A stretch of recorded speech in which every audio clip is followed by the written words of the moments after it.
The bells of St. Botolph's had seldom worked so hard. From 10:30 that morning they had tolled with an optimism entirely their own, heedless of human error or emotional instability. Inside the church, flowers drooped under the heat of June sunlight streaming through stained glass. Roses sagged like debutantes at dawn. Mrs. Hartwell, a woman whose faith in punctuality rivaled her faith in Providence, fanned herself with a hymn book and refused to look at the clock. She will be here directly, she announced, with the conviction of one addressing the Almighty. Her husband, proprietor of Hartwell's Drapery Emporium, looked as though he'd prefer to be rearranging bolts of muslin rather than facing 70 expectant parishioners. His face wore the pallor of a man accused of poor taste in both ties and daughters. The organist, Mr. Cudlett, tested another chord. "If we delay much longer," he said hopefully, "I might have to improvise." Mrs. Hartwell, who had heard his improvisations before, closed her fan sharply. Outside, the crowd thickened. The town of Flaxborough rarely refused an opportunity for free spectacle. Even Miss Priddy, the dressmaker, had shut her shop early, citing a matrimonial emergency. At the curb, children clustered like sparrows, shouting that the bride's car had broken down near the station. Inside the church porch, Leonard Worsfold stood with an expression of professional despair. Accountants, when crossed by fate, tend to blame arithmetic. "She's late," he murmured to his best man, a bland fellow named Holroyd. "A Clarissa's never late." Holroyd nodded. "Perhaps she's having second thoughts." Leonard frowned. That would imply she'd had first ones. 10 minutes became 20. The vicar polished his spectacles and murmured to the verger that the prayer book contained no liturgy for non-arrivals. Mrs. Hartwell whispered that she would personally see to it. Her daughter apologized to everyone in attendance. Then came the first murmur from the back pews, the sound that begins gossip and ends peace. Someone said the bride had been seen at the railway station that morning in a travelling coat. Another claimed she'd fainted from nerves and been taken home. The third, a cheerful fellow from the market, said she'd eloped with a milkman. By 11:30, St. Botolph's had ceased to be a church and become an audience. Mrs. Hartwell finally sat down, her fan wilting. "This," she declared, "is most irregular." The vicar cleared his throat. "Perhaps we should." He was interrupted by a flustered verger holding a small white handbag. "I found this, Reverend, just outside by the porch. Name inside, Miss Clarissa Hartwell." Mrs. Hartwell rose as if stung. "Let me see." She snatched the bag, rummaging inside. No purse, no handkerchief, no key. Just, she hesitated, pulling out a single railway timetable, folded and slightly torn. Leonard Worsfold leaned forward. "Railway?" he repeated softly, as though the word were a kind of profanity. The vicar tried for calm. "I'm sure there's an explanation." "There always is," Mrs. Hartwell said grimly. "The difficulty, Reverend, is usually in hearing the right one." By noon, the wedding guests had dispersed, some disappointed, others quietly thrilled. The flowers remained drooping over empty pews. In the vestry, the vicar signed nothing and stared at the untouched marriage register. And in the far corner of the churchyard, a young constable found a pair of white gloves. They were clean, pressed, and perfectly folded, as if placed there by someone who had paused to think, and then decided not to return. By the following morning, Flaxborough had absorbed the news of the vanished bride with the smooth efficiency of a community well practiced in small disasters.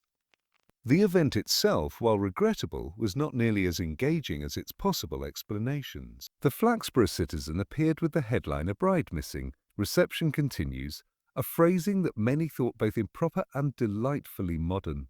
At the post office, Mrs. Cordingley adjusted her spectacles and informed the first 3 customers that she had always suspected something affluttery about Miss Hartwell. "There's a look some women get when they've promised too much," she confided, stamping a parcel with unnecessary force. Her assistant, a girl with more curiosity than tact, ventured that Mr. Worsfold had seemed a bit stiff even for an accountant. Across the square, Mr. Hopcroft of the wine merchants found himself in sudden demand, not for his sherry, but for his opinions. The fellow had debts, he told anyone willing to buy a bottle while listening. It came in last month for 12 bottles on account. Never paid. I said to my wife, that sort never ends well. His wife had long ago ceased to listen, but the town did not require her confirmation.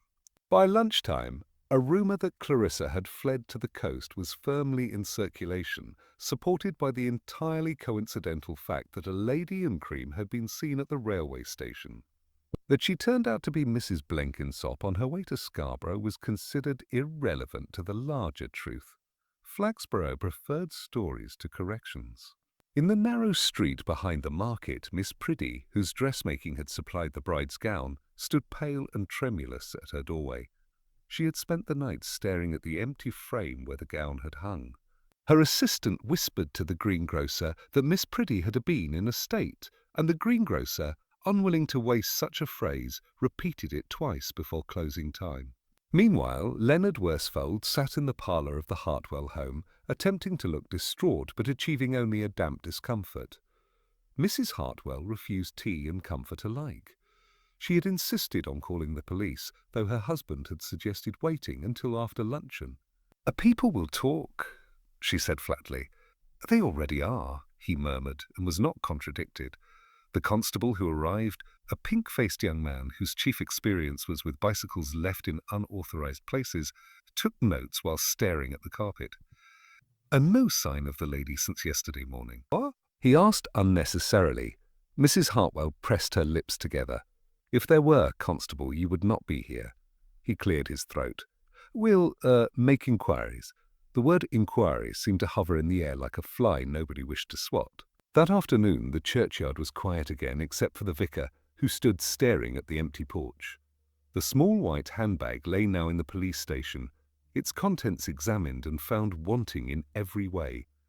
The gloves, folded so neatly near the yew tree, were also in official custody. Nothing else had emerged. The first mention of Inspector Purbright came, as such things often did, through suggestion rather than decision. The superintendent, when telephoned by the Hartwell's solicitor, agreed that the matter was a peculiar and said he would have someone look into it properly. There was a pause, then the faintest sigh. Perhaps Purbright, he added, as though that would calm nature itself. At 5 o'clock, as the bells of St. Botolph sounded across a town eager for its evening gin, Mrs. Cordingley concluded her day with a verdict. "She's gone, poor thing," she said, locking the till. "And mark me, when Inspector Purbright starts asking questions, we shall find she had reason." Her assistant nodded eagerly. "Do you think it's love, Mrs. Cordingley?" "Love?" Mrs. Cordingley sniffed. "Me dear, in Flaxborough, that's merely the excuse people give before doing something interesting." Inspector Purbright came to Flaxborough Police Station the next morning in his usual unhurried fashion, walking the short distance from his modest house near the park. The air was cool and faintly scented with overgrown lilac. He paused outside the station door, looked up at the pigeons nesting in the guttering, and entered with the expression of a man preparing for something simultaneously tedious and faintly absurd. Sergeant Malley, already immersed in the morning's reports, rose with a certain expectancy. "A morning, sir. Just a bit of a flap yesterday at St. Botolph's. Missing bride. Folk are saying it's an elopement." "Are they?" said Purbright mildly, removing his hat. "I expect they're also saying she's been abducted, murdered, or joined a convent, which seems likeliest to you," Malley considered. "Well, the mother says she'd never run off. The groom says she must have done. Between them, they've just about covered it." "Quite." Purbright hung his coat carefully on the rack. "Let's go and hear the contradictions firsthand." At the Hartwell residence on St. Jude's Road, the curtains were drawn in what Mrs. Hartwell called a gesture of decency. She received the inspector with rigid politeness, a woman whose grief could not entirely conceal her awareness of how the matter looked. "It's humiliating, Inspector," she said, leading him into the parlour where the faint scent of carnations struggled with furniture polish. "Stray girl simply vanishes on her wedding day. We're a respectable family." "I've no doubt of that," said Purbright.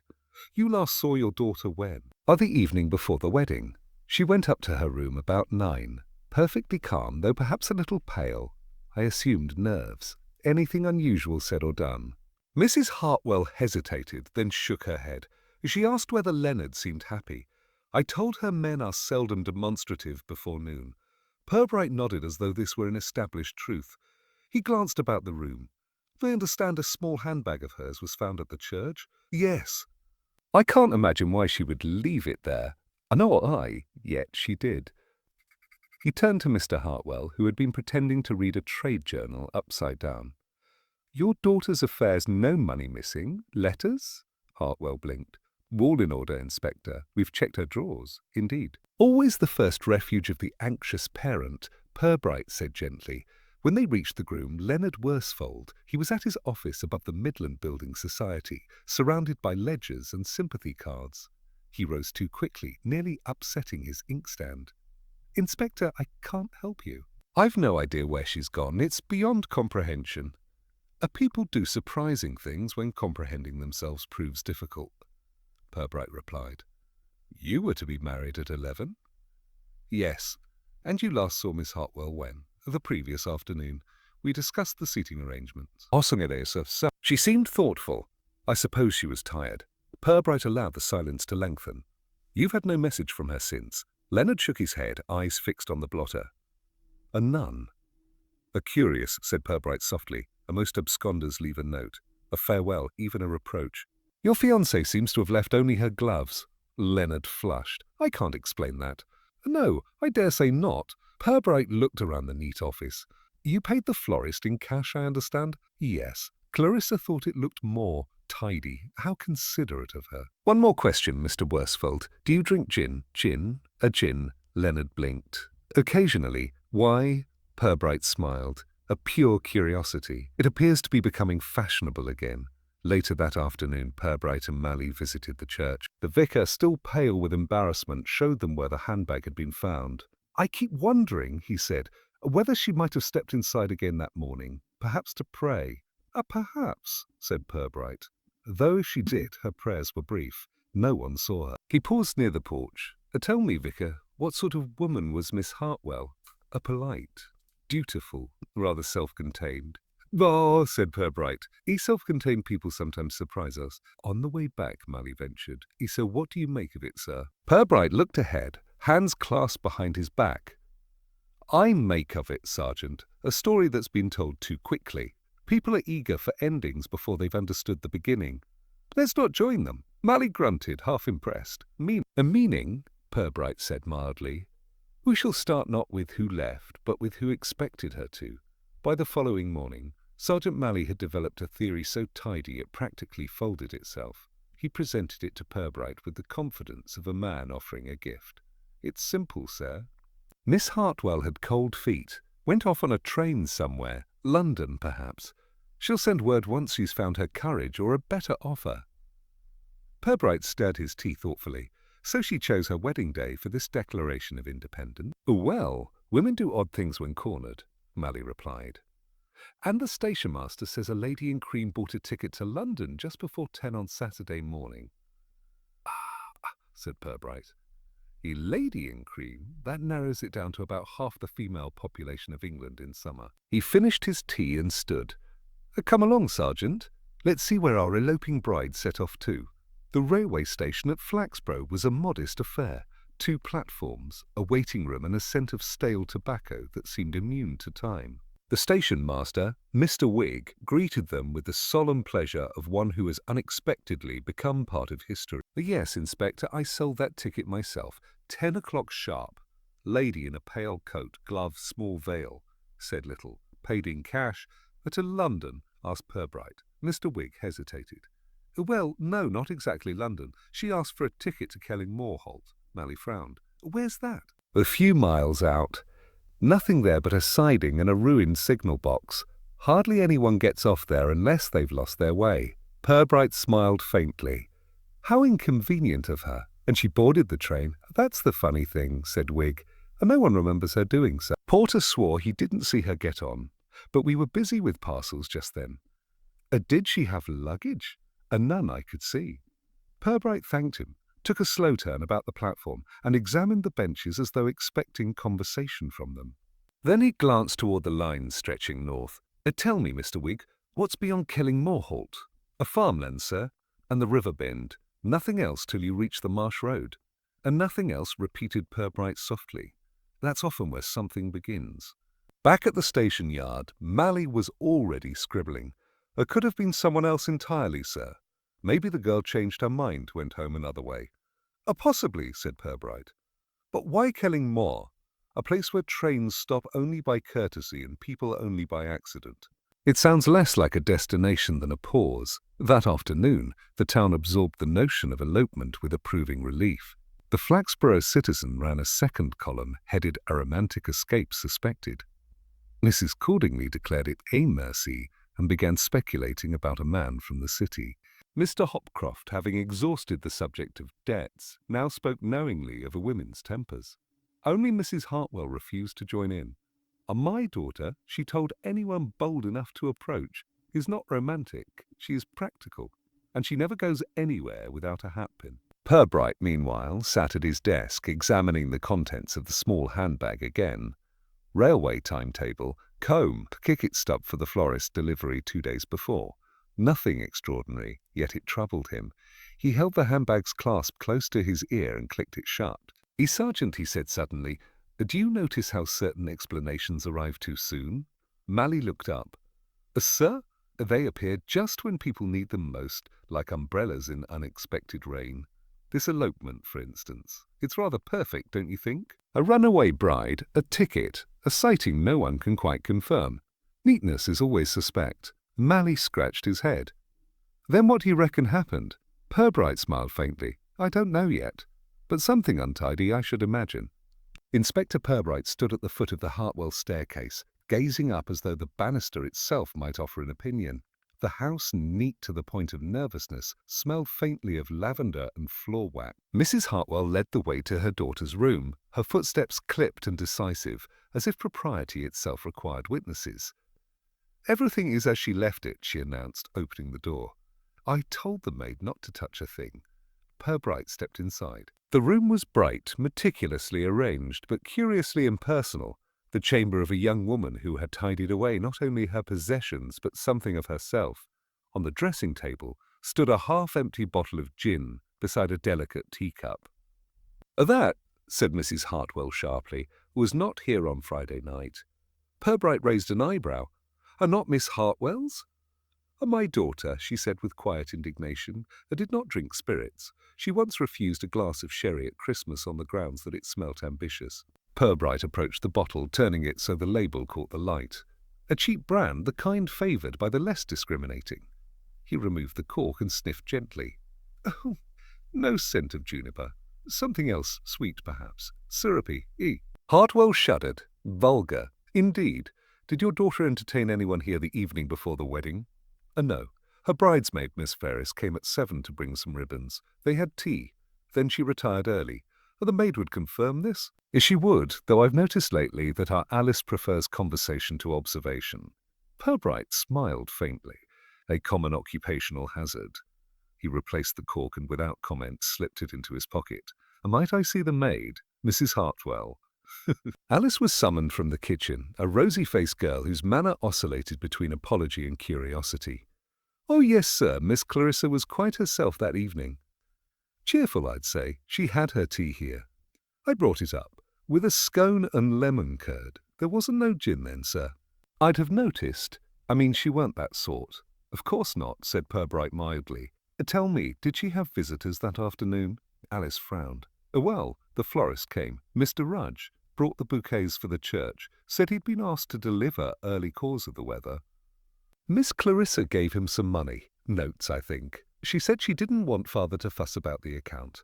Did he come into the house? Only as far as the hall, sir, but he seemed funny, kept looking around, sort of fidgety.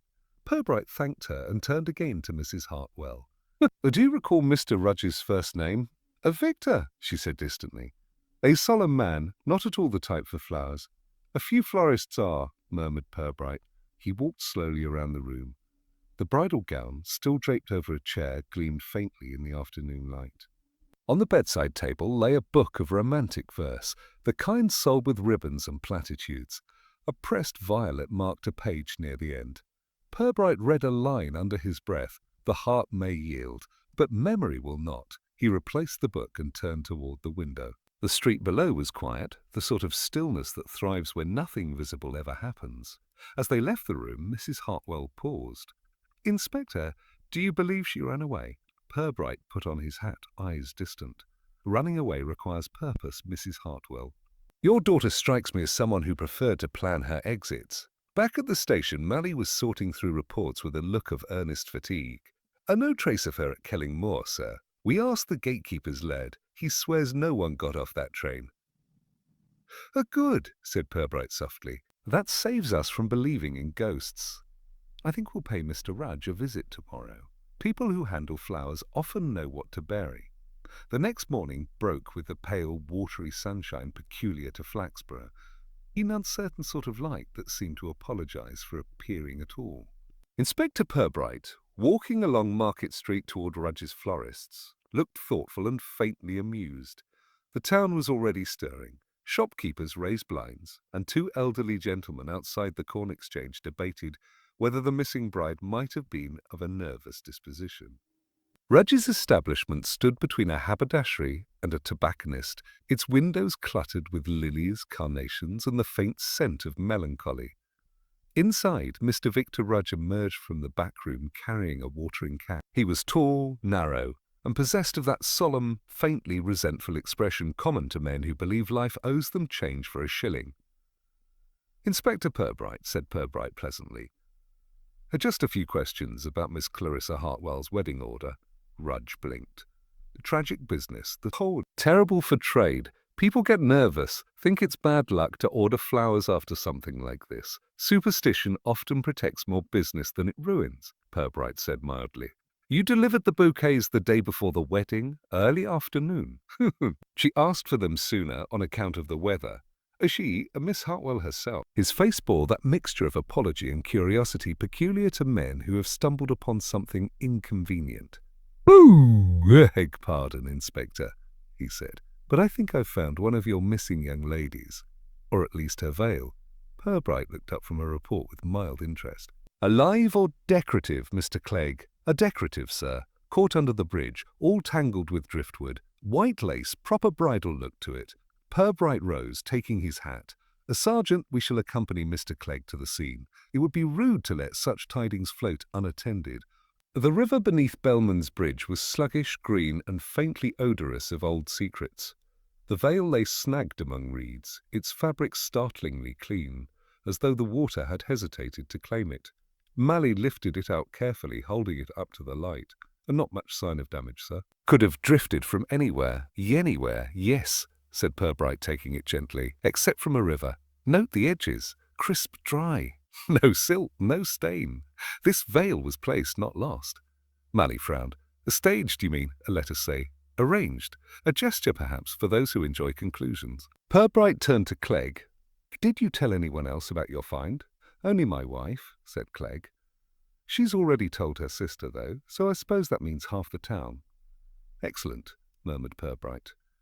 "That will save us the trouble of a press release." By midday, the veil had achieved the dignity of tragedy. Mrs. Cordingley informed customers it was proof of suicide, while Mrs. Peebles wept publicly at the thought of a pure soul gone astray. Even the vicar, whose sermons seldom strayed from the safe ground of moderation, hinted at the frailty of human resolve. Purbright, however, seemed unimpressed by human frailty. He sat at his desk, studying the veil as though it might suddenly confess. "Sergeant," he said, "do we have the photograph from the wedding fittings?" "Yes, sir. Miss Priddy sent one this morning." Mally handed over a small print showing Clarissa in her gown, a vision of modest precision. The veil in the picture, however, was longer. "Look here," Purbright said quietly. "This one's shorter by several inches. Not trimmed, different lace altogether. Either she owned two, or someone has been shopping with purpose." Mally scratched his head. "You think someone wanted folk to believe she jumped?" "I think someone wanted folk to stop looking." That afternoon, Purbright and Mally visited Miss Priddy's dressmaking shop, a narrow place perfumed with starch and anxiety. Miss Priddy herself looked paler than her bolts of muslin.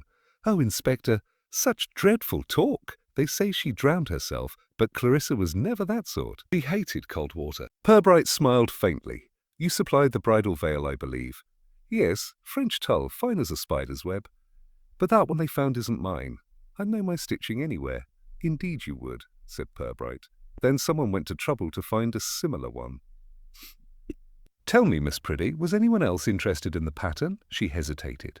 "Well, Mrs. Peebles did ask about it." Said she wanted something delicate for the altar cloth.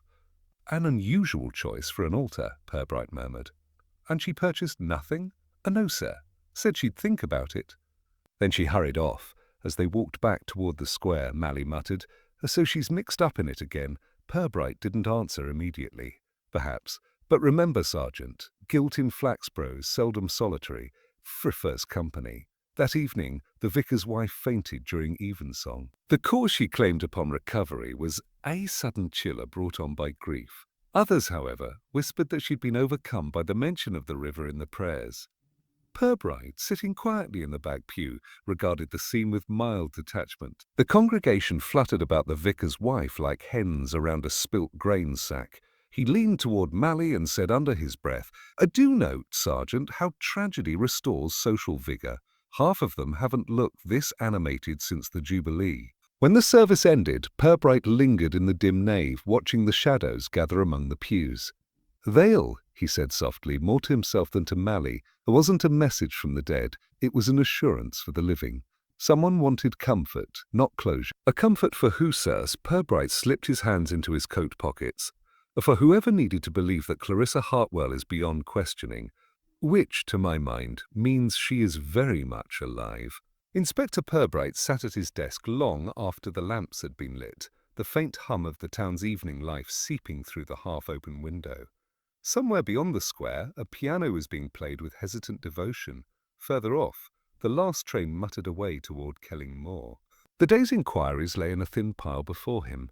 Typed statements, sketches, one photograph of a veil that wasn't a veil. He read none of them. Instead, he stared at the cork from the gin bottle lying neatly beside his pen. He lifted it again, turning it between his fingers. There was still that faint syrupy scent. Not gin, not perfume, something medicinal. He made a small note on a scrap of paper. Gin bottle, sweet residue, possible sedative base. Then, folding it away, he leaned back in his chair and closed his eyes. Flaxborough was full of people convinced they knew what had happened. Each story said more about the teller than about Clarissa Hartwell. Mrs. Cordingley's version spoke of feminine impulsiveness, Mrs. Peebles's of divine warning, Mr. Rudge's of bad luck and unpaid bills. Yet none had noticed the quietest detail, the difference between a veil washed by the river and one placed in it. People noticed what they preferred to be true. He thought of Clarissa herself, dutiful, composed, perhaps too intelligent to be content with her lot. He remembered the faint tremor in her mother's voice, the flush of guilt when Leonard Worsfold had spoken of her moods. Such words were always too neat. Purbright disliked neatness almost as much as deceit. A soft knock broke his thought. Sergeant Mally entered, carrying a tray with tea that had gone past its best. "Evening, sir. I've something odd from the accounts section." "That sounds promising," said Purbright. Mally laid down a slip of paper. Hartwell's drapery. "There's a payment, £200, withdrawn last week. Not recorded in the business books. Mrs. Hartwell says she never touched it." Purbright raised an eyebrow. "And Mr. Hartwell here says the same. I checked with the bank. The withdrawal slip signed by Miss Clarissa herself. £200, Purbright repeated quietly. Enough for a small elopement or a very specific favour. "I could have been the florist," said Mally. "He was twitchy about something." "Mr. Rudge twitches by nature," Purbright said dryly. "But we shall not overlook him. Still, I wonder, money withdrawn, gin introduced, veil misplaced, and a community rehearsing its grief. The ingredients are all domestic.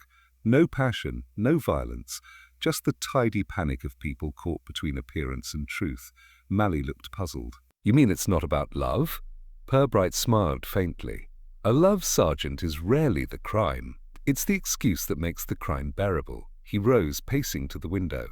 The gaslight from the street below made long reflections on the glass. If Miss Hartwell wished to disappear, she would have done so efficiently.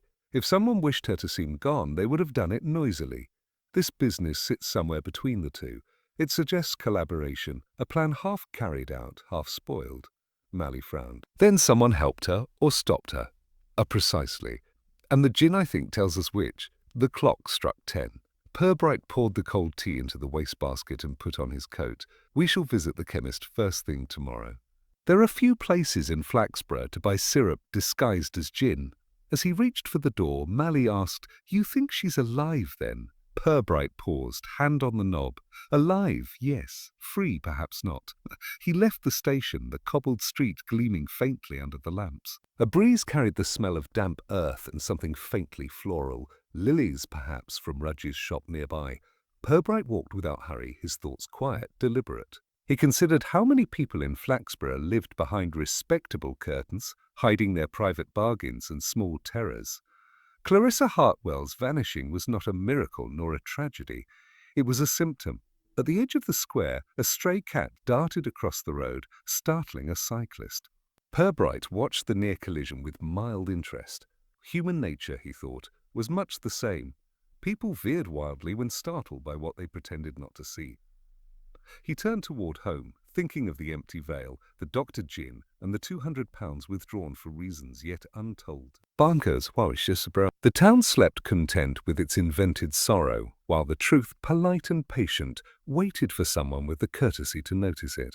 Morning came quietly to Flaxborough, the kind of washed, polite dawn that offered no promises. Inspector Purbright was already awake, sitting at his kitchen table with a pot of tea and a plate of unenthusiastic toast. He had spent the night thinking, not about clues in the dramatic sense, but about people, their habits, evasions, and the comforting lies they told themselves to keep their lives smooth. He knew now that the truth would emerge not from the river or the florist's bills, but from conversation, properly arranged and allowed to ferment. By 9 o'clock, he was back at the station, giving instructions to Mally.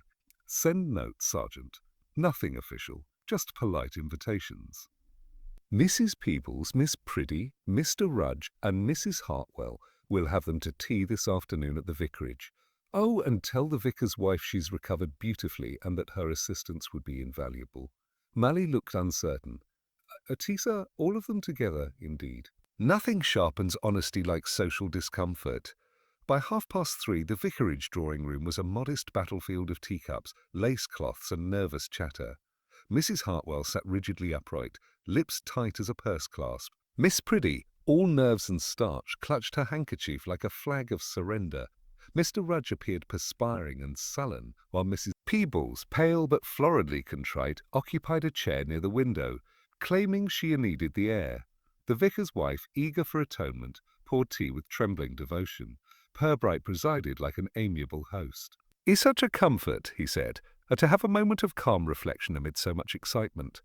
I find a cup of tea often loosens the threads of confusion." Mrs. Peebles made a small noise of agreement. "Quite, Inspector. Such dreadful business, all of it." "Indeed," Purbright replied.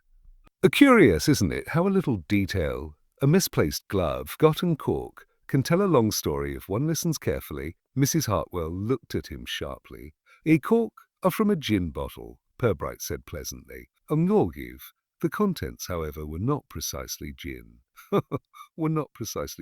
Rather an inexpensive syrup used to disguise the bitterness of chloral hydrate, a sedative if administered in modest doses, unpleasant in excess. Miss Priddy gasped, spilling her tea. "Oh, dear heavens! Do you mean she was poisoned?"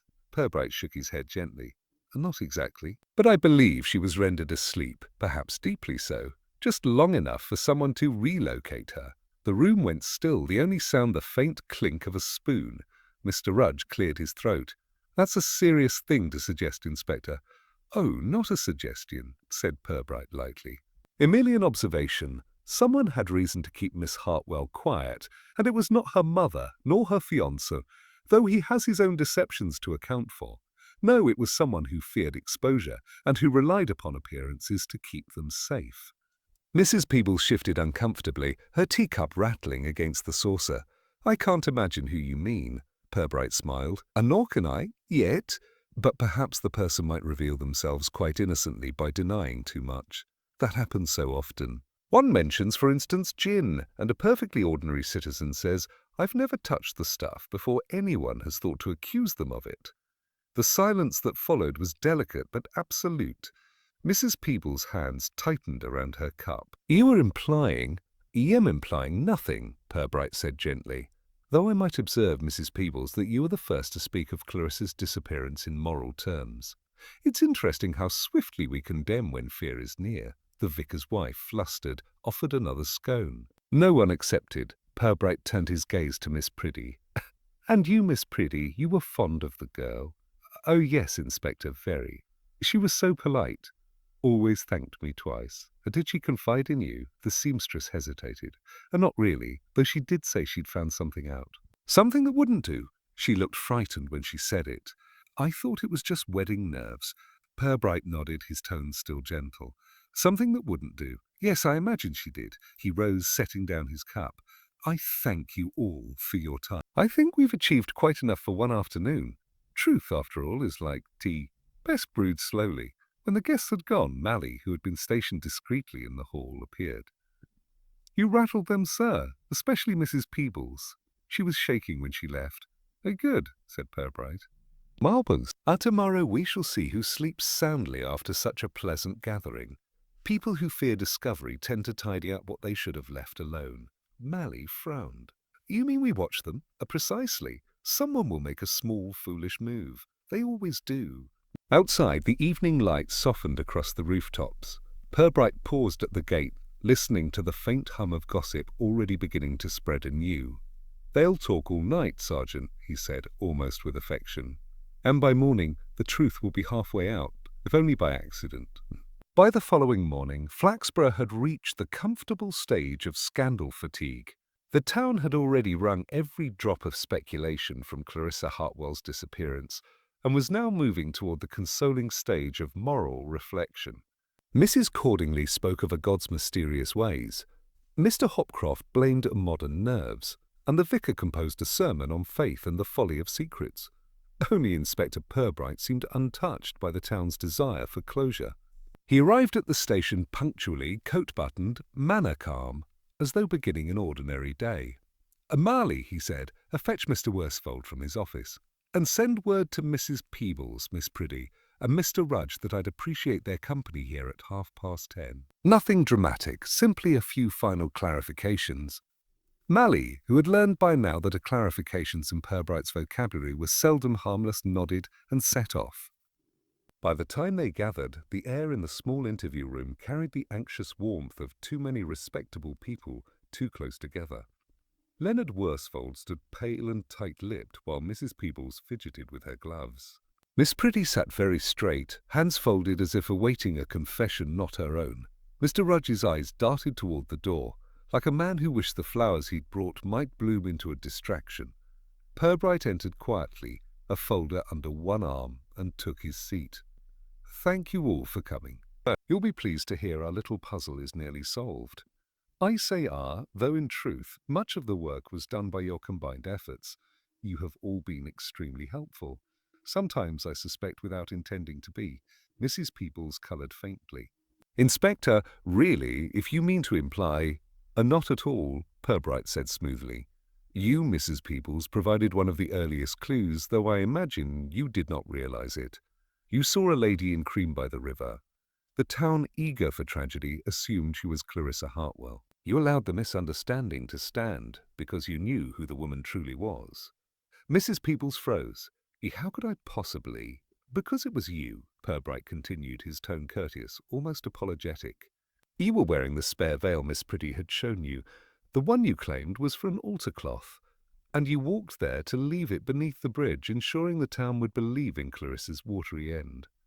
A small, kind deception meant to protect someone else.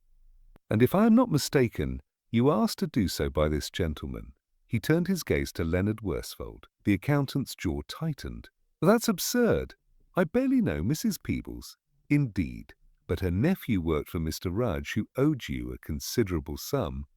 You offered to clear the debt if she performed a simple favour, a walk to the river at dusk, a veil placed among the reeds, and silence afterward, all to give the impression of finality. Worsfold's composure began to fray. You can't prove any of that. Oh, but I can, said Purbright pleasantly.